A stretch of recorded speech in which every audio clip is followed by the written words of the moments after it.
What happens when an outdated fighter jet dares to challenge one of the most advanced warplanes in history?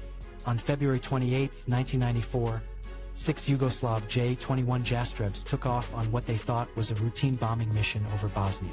They had no idea that above them, 2 F-16 Falcons were already watching. What followed was a massacre in the skies. The F-16s tore through their opponents, achieving NATO's first-ever air-to-air kills. This wasn't a dogfight. It was a hunt, and the Falcons were hungry. The J-21 Jastreb was a relic of the past, a subsonic jet designed for ground attack. Against modern air superiority fighters, it was like bringing a slingshot to a gunfight. But the Yugoslav pilots weren't worried. Their mission? Drop bombs, destroy targets, and return home. Easy, right? Not today. Above them, 2 F-16 Falcons, piloted by Captain Robert Wilbur Wright and Captain Stephen Yogi Allen, had just received the order, engage. Do not let them escape. The hunt was on. The Jastrebs dived, unloading their bombs on Bosnian targets. Explosions rocked the ground. Civilians ran for cover. For a few brief moments, the Jastrebs believed they had succeeded. But high above them, the F-16s had already locked onto their prey. Imagine you're flying at 500 miles per hour, and suddenly, you hear this. Missile launch. Fox 2. Captain Wright squeezed the trigger. A Sidewinder missile leaped from his jet, streaking toward the first pair of Jastrebs. The Yugoslav pilots never saw it coming. Impact. A Jastreb exploded into a fiery inferno. Its wingmen panicked, trying to evade. But against an F-16, escaping was like trying to outrun a cheetah on a bicycle.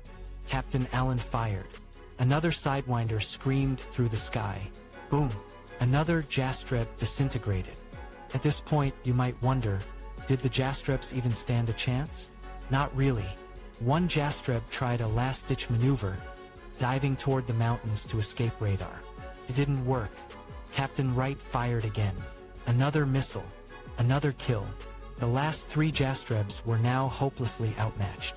And then things got even worse. Reinforcements had arrived. 2 more F-16s joined the battle. Now, it was 4 Falcons against 3 Jastrebs. And if you've ever watched a nature documentary, you know how this ends. The last Jastrebs had a choice, run or fight a battle they couldn't win. They chose to run. Bad idea. One by one, the Jastrebs fell. The last remaining Jastreb pilot pushed his aircraft to the limit, hoping to escape. But an F-16 was already lining up for the shot. Captain Allen locked on. Missile armed. Trigger squeezed. A Sidewinder streaked toward the last Jastreb. Boom! Another explosion. The battle was over. This air battle, known as the Banja Luka Incident, wasn't just another dogfight. It was a warning. It marked NATO's first-ever air-to-air kills and proved that the no-fly zone over Bosnia wasn't just for show. For the Jastreb pilots, it was a disaster. For the F-16s, it was a flawless victory. And for the world, it was a moment in history that showed, when F-16s take to the skies, nothing escapes. This wasn't just a battle. It was a masterclass in air superiority. The F-16 Falcons proved why they are one of the deadliest fighter jets ever built. And for the Jastrebs, they were simply out of their league. So next time you hear a jet roar overhead, remember, somewhere in history that sound meant survival or destruction. If you loved this video, hit like and subscribe for more legendary air combat stories. Question for the comment. Could the Jastrebs have done anything to survive? Let's hear your thoughts. And remember, in the skies, only the strongest survive.